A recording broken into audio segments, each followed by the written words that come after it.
जटिल है, जिसमें अत्यधिक गहराई तथा अर्थ छिपे हैं।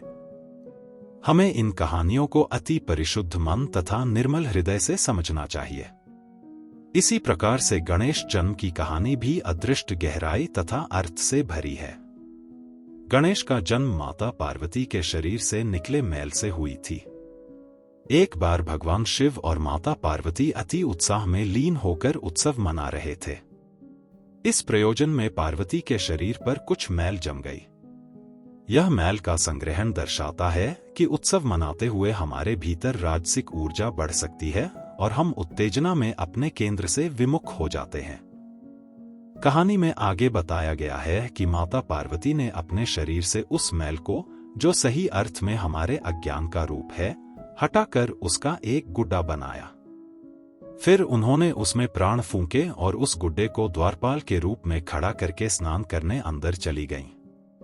जब शिव, जो स्वयं उच्चतम भोलेपन, शांति तथा ज्ञान के प्रतीक हैं, कैलाश पर्वत पर वापस आए तो वह बालक उन्हें पहचान नहीं पाया, इसलिए उसने शिव को उनका मार्ग रोक कर अंदर जाने से मना करने लगा। यह इस बात का महत्व समझाता है कि अज्ञानता, मैल में हम ज्ञान अथवा भोलेपन को नहीं पहचान सकते, तथापि सत्यता को अज्ञानता द्वारा रोका नहीं जा सकता।